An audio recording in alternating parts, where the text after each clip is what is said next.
हे राधे वृषभान भूप तनये सर्वेश्वरी राधिका।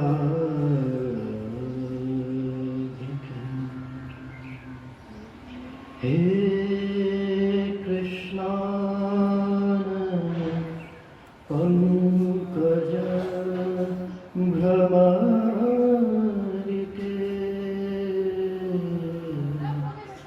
कृष्ण प्रिय माधव।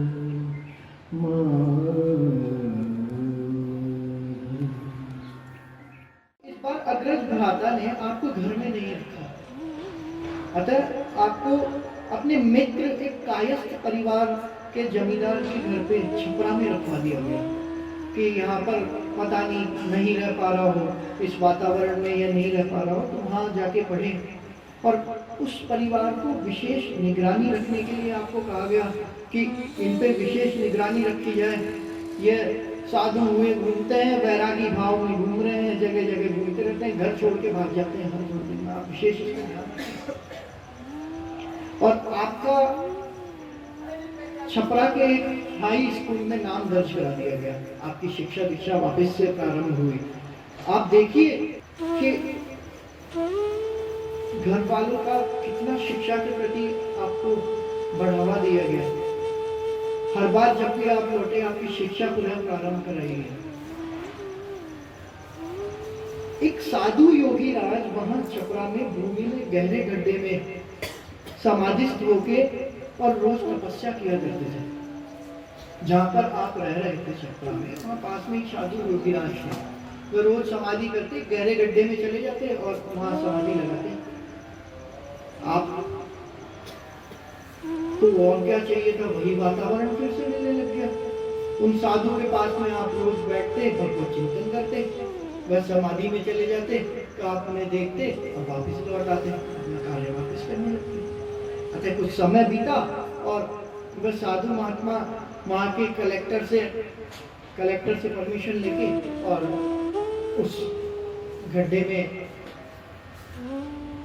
समाधिस्थ ही हो गए। योगीराज उसमें ही समाधिस्थ हो गए।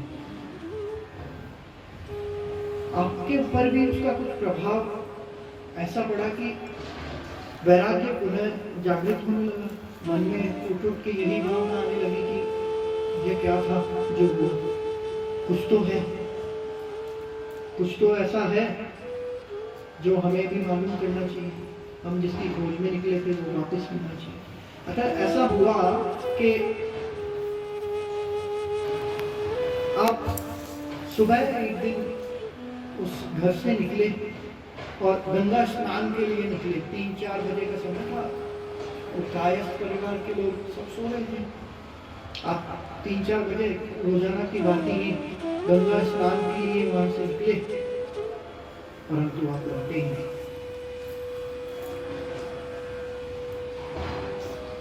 जब सुबह प्रातःकाल हुआ, 5-6 बजे का समय हुआ, तो देखा गया आपके कमरे में आप वहां थे।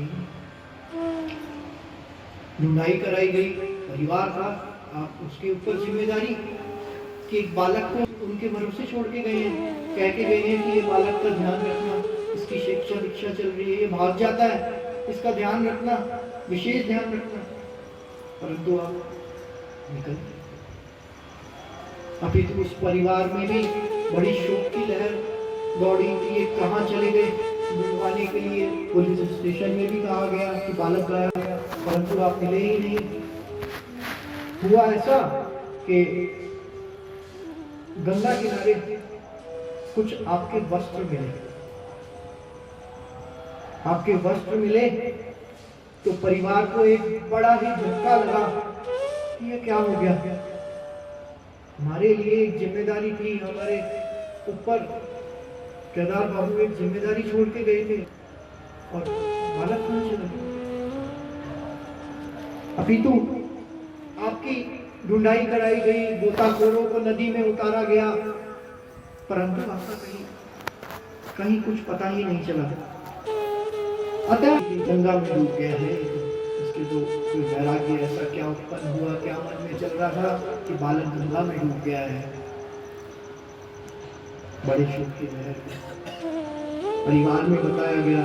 परिवार के एक एक सदस्य के आंखों में अश्रुपात हुए कि परिवार का एक सदस्य चला गया। यहां से एक किशोर नवयुवक की साधना प्रारंभ होती है। अब जो यात्रा यहां से आगे बढ़ेगी वह परिवार से, समाज से, दोस्त, बंधु बांधव सबसे अलग होके चलेगी।